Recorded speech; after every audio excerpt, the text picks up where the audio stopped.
चलो ये क्वेश्चन देखते हैं। A circular disc reaches from top to bottom of an inclined plane of length L. When it slips down the plane it takes t seconds. Slipping not rolling, just slipping sliding के लिए T seconds लेता है। When it rolls down the plane, it takes this much time, alpha by 2 raised to power half का into t seconds। Alpha की value बताओ। Basically जब roll down कर रहा है तो कितना टाइम ले रहा है, ठीक है। तो रोलिंग वर्सेस स्लाइडिंग, इसमें आपको ये एक वैल्यू, ये एक क्वांटिटी ध्यान में रखनी है। ये एक फैक्टर है जो स्लाइडिंग और रोलिंग के बीच में डिफरेंशिएट करता है। जैसा आपको क्या चाहिए इस बार आपको चाहिए टाइम, राइट।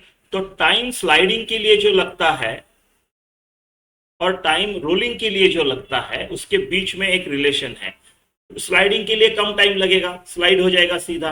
रोलिंग के लिए उसको स्लाइड भी होना है, नीचे भी आना है, प्लस रोल करते हुए आना है। तो रोल करने वाले का एक्स्ट्रा है ना, तो रोलिंग का टाइम ज्यादा होता है। कितने से ज्यादा होता है?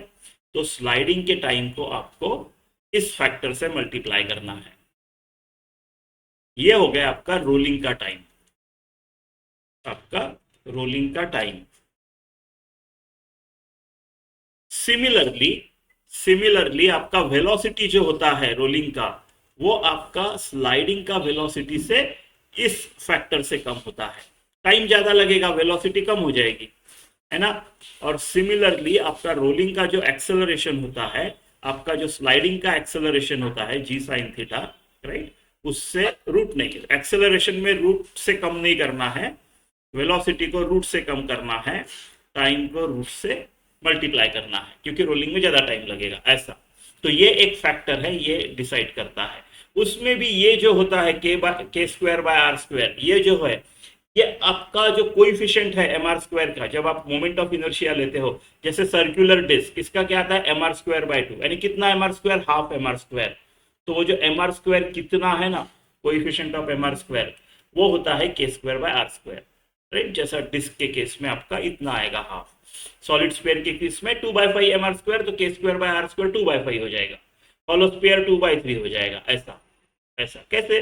देखो, आपका जैसे डिस्क के केस में I equal to m k square होता है, के रेडियस ऑफ गायरेशन है, तो डिस्क के केस में आई क्या आएगा, m r square by 2 is equal to m k square, k m m काट दो, k square by r square is half, है ना।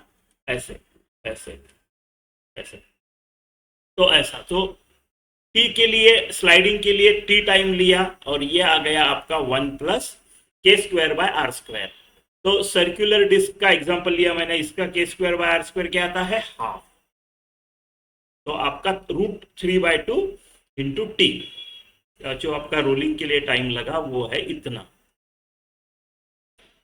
√3/2 टाइम्स टी। इसको कंपेयर करो, यानी √3/2 is √α/2, √α/2, right, α/2 raise to power half and root is equal to √3/2, ऐसा।